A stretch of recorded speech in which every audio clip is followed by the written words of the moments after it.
सरकार उनकी दिल्ली में, यूपी में सरकार उनकी है, सहारनपुर में उनके सब लोग थे। आखिरकार क्या दिया उन्होंने? सब बजट उनके पास। क्या आपको कोई अपनी योजना के बारे में बता के गए? और जहां तक महिलाओं की सुरक्षा का सवाल है, मैं गोरखपुर होकर के आया हूं। जिस दिन मैं गोरखपुर गया उससे एक दिन पहले वहां पर एक बेटी जो बिहार से, बक्सर से आई थी, 3 लोगों ने उसको घर में रख करके उसके साथ बलात्कार किया। क्या जवाब है मुख्यमंत्री जी के पास? कल ही उस नौजवान की मौत हो गई जो मुख्यमंत्री आवास के सामने आत्मदाह किया। वो कह रहा था कि उसके विधायक ने उसको परेशान किया। अयोध्या में वहां एक पुजारी अपनी जान दे दिया, आत्महत्या, और कह करके कि चौकी के वहां पर लोगों ने मुझे परेशान किया और पैसे लेकर के जबरदस्ती। क्या पैसा नहीं मांग रहे थे चौकी इंचार्ज? क्या बलिया में लाइव आपने नहीं देखा कि एक व्यापारी सूदखोर से परेशान होकर के, और वो सूदखोर कौन थे? मुख्यमंत्री जी की पार्टी के लोग थे। उसकी जान चली गई, वो लाइव उसने जान दी व्यापारी ने। वहीं पर एक छात्र नेता जिसको पीट पीट करके मार दी, उसकी जान ले ली बलिया में। क्या जवाब है मुख्यमंत्री जी के पास? कहते हैं लॉ एंड ऑर्डर बेहतर है। बताओ, एक मां बेटी जिंदा जला दी गई हो बुलडोजर चला करके। एक ब्राह्मण समाज के उसका पिता अपनी पत्नी को और अपनी बेटी को जलते देखते रहा और कोई मदद नहीं मिली। और जब उसका बेटा उससे पहले न्याय मांगने गया था तो पुलिस ने उस सर्दी में उसको नंगा कर दिया था। ये लॉ एंड ऑर्डर की बात करेंगे और फिर दूसरों को माफिया बताते हैं। अगर गोरखपुर की सूची निकाली जाती और मुख्यमंत्री जी ने अगर अपने मुकदमे वापस नहीं लेते तो उनकी इतनी बड़ी चार्जशीट होती थी, लंबी सी। क्या भूल गए हम सब लोग वो बातें?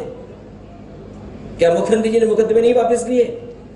जो मुकदमे वापस लिए गए, क्या वो मुकदमे किस बात के थे? क्या समाजवादियों ने लगाए थे मुकदमे उनके ऊपर? इसे केवल समाज में नफरत फैलाने के लिए, समाज में हिंदू मुस्लिम कराने के लिए ये जानबूझ करके कर रहे हैं। हमारे एक साथी ने यहां से सवाल पूछा था। हम समाजवादियों की लड़ाई बहुत मुश्किल लड़ाई है, क्योंकि हमें सबका जवाब देना है। बीजेपी के लोगों को किसी का जवाब नहीं देना है। वो केवल नफरत की राजनीति कर रहे हैं। और मुझे खुशी है कि चंद्रशेखर जी इस लड़ाई में हम लोग के साथ दे रहे हैं। जो सपना देखा था बाबा साहब भीमराव अम्बेडकर जी ने, जो सपना देखा था माननीय काशीराम जी ने, उस सपने को हम लोग मिलकर के आगे बढ़ाएंगे और उस पर चल करके उन पिछड़े लोगों को, दलित भाइयों को, और जो शोषित वंचित रहे, उनके साथ खड़े होकर के मेयर चुनने का चुनाव है।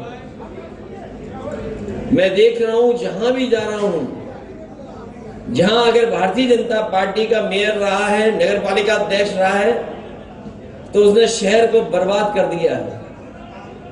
कल ही मैं लखनऊ में कार्यक्रम कर रहा था। मेट्रो से लेकर के, रिवर फ्रंट से लेकर के, और जो समाजवादी सरकार में अर्बन इंफ्रास्ट्रक्चर दिया था उसको देख करके, और जितना समाजवादियों ने काम किया उसके आगे ये सरकार काम नहीं बढ़ा पाई। वो भी एक स्मार्ट सिटी थी। जब लखनऊ राजधानी स्मार्ट सिटी में कोई काम ना हुआ हो, उससे पहले मैं गोरखपुर गया था। हमारे मुख्यमंत्री जी यहां भी आए थे, न जाने कौन सी बातें कह के गए। सरकार बनने के बाद उन्होंने कहा था कि गोरखपुर में मेट्रो चलेगी। इस बारिश में भी आइए, आइए पवार साहब आ जाइए। मैं बधाई देता हूं चंद्रशेखर जी को कि जो हमारे साथ जुड़ गए हैं।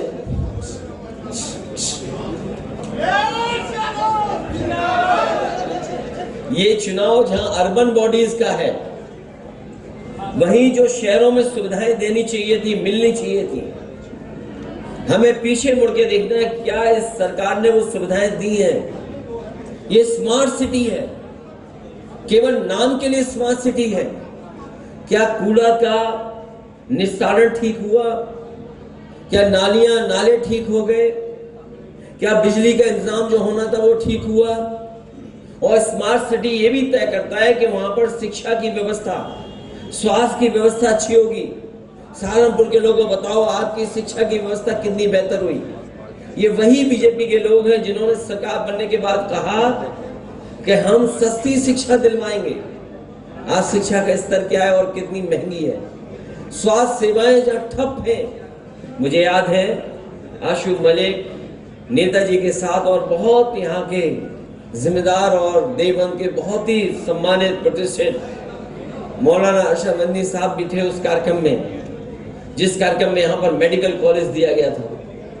क्या मेडिकल कॉलेज को जो सुविधाएं, जो बजट, जो असिस्टेंट प्रोफेसर, एडिशनल प्रोफेसर होने चाहिए, पूरे हो पाए कि नहीं हो पाए? क्या ऑपरेशन हो रहा है, दवाइयां मिल रही हैं?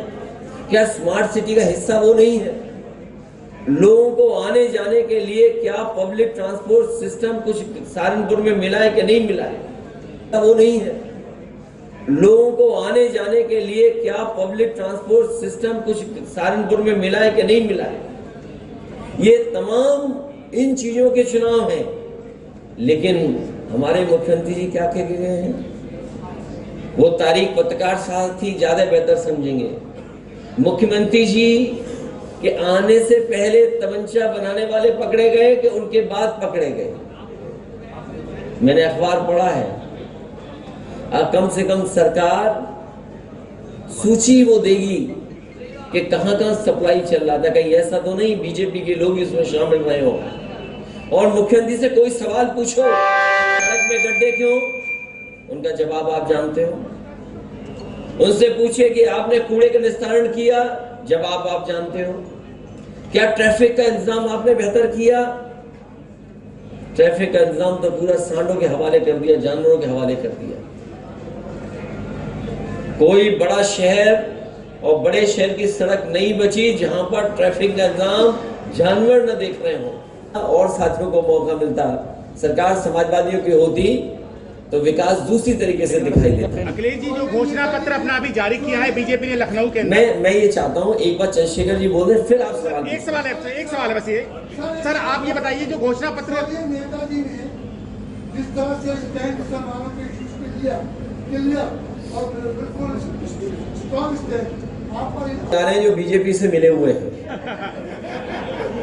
अखिलेश जी, ये आरोप वो लोग लगा रहे हैं और मैं ना, वो अंदर ही अंदर हाथ मिलाए हुए बीजेपी से। अखिलेश जी, निकाय चुनाव के अंदर बीजेपी ने अभी जो लखनऊ से अपना घोषणा पत्र जारी किया है उसके अंदर कहा है कि महिलाओं की रक्षा और अपराधियों का सफाया, ये इन्होंने घोषणा पत्र में कहा है इस बार निकाय चुनाव में।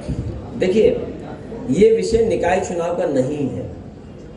मुख्यमंत्री जी से पूछिए कि आपने सॉलिड वेस्ट मैनेजमेंट के लिए क्या किया है, तो वो कहेंगे तमंचा। उनसे पूछिए कि आपने सीवर सिस्टम के लिए क्या किया है, बोला तमंचा। बोला आपने स्मार्ट सिटी के लिए क्या काम किया, बोला तमंचा। आपने ट्रैफिक इंतजाम या ट्रैफिक आसानी से शहर में घूम सके उसके लिए क्या किया, तो वो कहेंगे तमंचा। महंगाई कम, महंगाई क्यों है इतनी, बोलेंगे तमंचा। आप उनसे पूछिए कि आपने unemployment rate on the floor of house में कहा कि 4.2% है या 4.6% है, इसका मतलब 100 में केवल 4 बेरोजगार हैं। उनसे सवाल पूछो तो कहेंगे तमंचा। तो ऐसे मुख्यमंत्री से क्या उम्मीद करोगे? आपके बीच में आए, उनका भाषण मेरे पास है। क्या सहारनपुर में उन्होंने बताया कि डबल इंजन नहीं ट्रिपल इंजन था यहां पे उनका? अभी ट्रिपल इंजन मांग रहे हैं। क्या ये ट्रिपल इंजन मांग रहे हैं इसीलिए ये विकास को बर्बाद कर दे?